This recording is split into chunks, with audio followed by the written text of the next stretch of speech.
Welcome to Module 7, Writing Killer Copy. This module focuses on 1. The parts of copy, 2. Some tips and tricks for writing copy, and 3. How to use copy and visuals together. By the end of this module, you should be able to identify the different parts of copy and print advertisements, identify the rules of copy, as well as some writing techniques, identify the relationship between copy and visuals, and then lastly, demonstrate how copy should work with visuals by doing an exercise of your own. Module 7 is divided into 2 parts. Part 1 discusses the segments of copy and the general rules for good copy, and Part 2 focuses on the relationship between art and copy. For more insights and strategies, be sure to read Mario Perkins' chapter posted in Module 7 on tracks. There are some really helpful readings and guidelines in there. Some simple rules are provided, and you can also consult the Barry chapter, the Barry book as well. So let's get started. First off, it's pretty cut and simple. There are 3 main components of copy, and these are pretty standard in print advertising. Here's your headline, your body copy, and your inline. Here is a great example of just a simple headline that gets your attention. If you're embarrassed by the pimple, try explaining this. And they show a visual of a pregnant woman's belly. I'll get into this a little bit more on how this is a great illustration of using art and copy together to get someone's attention. But for right now, just focus on the headline. The headline is designed to grab people's attention, like I said. It needs to be something that's interesting. And here you're going to want to think laterally, not literally. Now, there are some times, of course, you're going to want to be very literal. And that is when you're using a very abstract picture. There's some strict rules for using headlines and visuals. Number 1, of course, is what's called avoid a CC. Don't tell you what the headline is and then show me a visual of exactly what the headline is. There should be some sort of contrast between the two. When you're using a headline-only ad, you notice that they need to be something that grabs people's attention. The Economist is really great at writing headline-only. Here you see they have a homonym for no-brainers in the top left of your screen. And then the other one, it's a European ad, eat shit, millions of flies can't be wrong. Obviously that's going to get someone's attention and make them think a little bit. Next is your body copy. Now sometimes it can be a paragraph, and we're going to use a paragraph in what's called long copy. Or sometimes it can just be a word or two that supports the headline, and you're going to want to use what's called a contrasting pair in these situations, what I'll get to in a little bit. The body copy, if you use body copy, should answer or respond to the headline. Now it's important that when you're using body copy that you avoid a cliche or pun. They're very easy, they're very trite, and while they may be funny, they're not going to be something that you're going to want to feature in your portfolio because pretty much anyone can write a good pun. Your body copy, it's important that you use everyday language, especially when you're using long copy. The average American has a less than high school reading level. We obviously want our ads to appeal to the lowest common denominator within that target market in order to have the most effect. So it's important that you use everyday language. If you're using long copy, it's more important that you mix up short copy, short sentences with long sentences. Short, long, and I'll provide some bigger examples of that in the end. It's important that if you use body copy that you break up long blocks of text. And here's something I often mention, grammar rules. Sometimes we're going to avoid very strict rules of grammar, and other times, if you actually know the rule and know why you're breaking it, it's completely appropriate to break the rule. Here's a great ad of using body copy where it's not necessarily long lines of prose, but here we have the headline, Nobody's Perfect. And then they have the first 8 are Porsche, then you see a BMW, and the 10th is Porsche. Obviously there's a relationship between the two, and it's a little bit of a self-deprecating approach of humor, saying, hey, we're Porsche, we could have been first 1 through 10 in every category, but unfortunately we got beat once by BMW. And then lastly we have our tagline or inline. Sometimes you'll notice they'll be called taglines, sometimes they'll be called inlines. Both are appropriate terms. This is where you're going to want to include a call to action sometimes. So what is it that you want people to do? Do you want people to go out and vote? Do you want people to go out and buy something? Do you want people to be aware of your product? And this is when you can actually use some sort of slogan. Your headline or your tagline should be succinct. A really good copywriter can get it down to 3 to 5 words and have maximum effect. You want something that's catchy and memorable. Oftentimes, if you try to write a really long line of prose as a headline, as a tagline, people aren't going to respond or remember. And then lastly, a really good writer is able to introduce the topic in the headline, bring it back in the subline, and have that tagline sum up the entire campaign or relate back to that headline. In the example here on the right, you have basically just a headline that says, "I love chlamydia." Obviously, what they've done here is they've blocked out the CH and L of chlamydia and the DI and A, so it just says "I love Amy." Here they're using visuals and type to basically say you may or may not know if your partner has an STD, and it's supported by the tagline "Love is blind." This is for Durex. The one on the bottom that says Nancy, I've cut off part of it, but the first part of it says preg. So it says pregnancy. So here they've used a style of highlighting the person's or a person's name and dimming out the other part to support the tagline "Love is blind." So now I'm going to give you a couple quick techniques for writing good copy. Number 1, with the headline, as I've said, the first line is the most important. Keep it simple but make it bold. Think about magazines and newspaper articles you read. Oftentimes we pick it up or we'll get our attention because they have a very good headline that gets the reader, 1, to know what the article is going to be about, but 2, something that's interesting that piques your interest and curiosity. We want something that's going to capture our attention and hold our interest, which leads to the next point. We want our headline to make people explore the body copy or the images to, quote unquote, find the solution or better understand what you're trying to say. One way we can do this is called the headline twist. That's where the headline starts in one direction and then the punchline comes at the end of a headline. And this creates a really nice contrast between the two.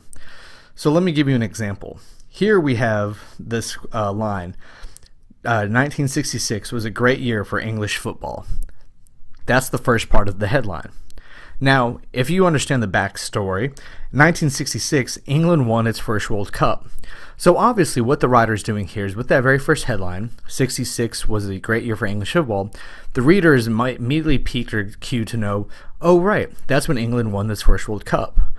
But then they twist it at the end and give you something that's unexpected, and they say Eric was born. And what you may find surprising is 1966 is when Eric Cantona, he's the Manchester U star, was born, and obviously he's sponsored by Nike. So here what they've done is they set you up in one way and they give you the other side. It's almost like a comic when they set up the joke and then they give you the punchline afterwards. Here's another example, and it's not quite as obvious, but it's still 2 parts. First part says, if you can afford a glass house, typically, if you go back to the old proverb, don't throw stones if you live in a glass house. Here the writer says, if you can afford a glass house, you can throw anything you want. And then something that's a little more simple where they give the headline that asks a question and then they use the following part of the headline, or in this case it could be argued that it's body copy, to answer the question. The headline reads, remember when you got that variable speed hammer drill? That forces the reader to go, oh yeah, that was a pretty cool moment in my life. And they follow up with, it'll make her feel kind of like that, saying, don't forget to buy the diamond. Now, there's a couple things that I've already said in your headlines and writing short copy that we want to avoid. Number 1 is use of puns. Don't do it. It's just too easy. Green with envy. Okay. A night to remember. That's a phrase that is in every type of event. Don't use them. If you're doing a car ad, don't say go for a spin. You'll notice that there's a lot of ads when they're trying to introduce a new product. They'll say, here goes whatever. Again, that's a phrase that's commonly used. You'll hear this a lot in ads. Just when you thought it couldn't get any better, or just when you thought it couldn't get any cheaper. Well, no one's really thinking about your product to begin with, so don't say it. And then, like I said, puns. I don't trust stairs. They're always up to something. Did you hear about the guy whose left side was cut off? He's all right now. Again, while they're funny and cute, they really don't have a place for advertising, and they definitely don't have a place in your portfolio. Now we get into long copy. Long copy is one of those things that's very powerful, and if you're a really good writer and you want to go into copywriting, it's important that you have at least a few examples of long copy. It's one of those things that if you can write well, you can really demonstrate that you have a knack that can not only work for print, but you can also work writing scripts as well. Now, there's a balance and there's a way that we need to create when we're writing long copy. Notice here that this copy says, impossible is just a big word thrown around by small men who find it easier to live in the world they've been given than explore the power that they have to change it. That's a very long sentence. And then they followed up with the next line. Impossible is not a fact. It's an opinion. Impossible is not a declaration. It's a dare. Impossible is potential. Impossible is temporary. Impossible is nothing. What they do here is they have that very long sentence, and then they have those short, punchy sentences at the end. Research shows that variation of sentence improves cognition or thought, and it makes it more engaging and easy to follow. Think back to the Nike ad that we watched in class with the runner about believing in yourself. Go back and watch that ad again and listen to the copy, how they give long lines of prose, and then they give you short, punchy statements to further enhance the message. When you're writing long copy, it's important that you don't create a list, but rather incorporate features so that they're interesting. And this goes for whether you're writing print copy or you're writing something for television. Multiple features do feature a nice platform. Multiple features create a nice platform for a campaign. So rather than try to pack every feature into an ad, think about how you can find the overarching theme and then display each one of those features throughout the ad campaign. Here's a great example of talking about the precision parking for Volkswagen, and here they actually let the images do the talking for them by giving a simile of a porcupine and next to a bunch of bags of goldfish. Obviously, this is a very gentle situation. You don't want that porcupine quill to pop the bag and kill the goldfish. And they say that it's Volkswagen's sort of like that. You don't want to park and ruin other cars around you, and that they're there to help you. Another thing that you can use when you're writing to help you is the list of 3. Think about how, number 1, how many copy taglines have that rule of 3 in them, and also think about how many things that you've actually seen with its headlines or commercials that list 3. First off, it's something that is common in nature. We have the government of the people, by the people, for the people. You have the Father, the Son, and the Holy Spirit. These are done to establish rhythm and balance and then closure. One sets it up, the second reinforces it, and the third gives us the complete roundabout picture. You'll see 3 words with some of the great headlines or taglines that we're aware of, such as just do it, it's finger licking good. Here's a good one, snap, crackle, and pop. Lastly, try to find ways to sizzle up words. A really good writer is basically has the source in their brain. Take a dull word and go through with the source and figure out what other words that you can use that either help with some alliteration or help make it a little bit more of a sexy, unique word. Every line has the ability to find more attractive words. Rather than something in a food ad being hot, it sizzles. Stick to the tone and look for the brand for guidance. Now, on to taglines and slogans. As mentioned earlier, the tagline should support the brand and tie the campaign together. A slogan can be part of the tag, but it's not essential. And the tagline can be born from a slogan. Essentially, they can be one and the same. So if you hear someone say, look at the slogan versus this tagline, don't get confused. Sometimes you'll see a Nike ad and the tagline will be just do it, which is largely their slogan. Same thing with a diamond is forever or every kiss begins with K. You can use those to sum up a campaign, which we've talked about at the different types of taglines, or you can use them as just a slogan to help reinforce what the brand's message is. So in sum, remember the rule of 3, the government for the people, by the people, of the people. Try to find ways to contrast your body copy with the headline. If your headline sets this up one way, then the body copy should switch it around.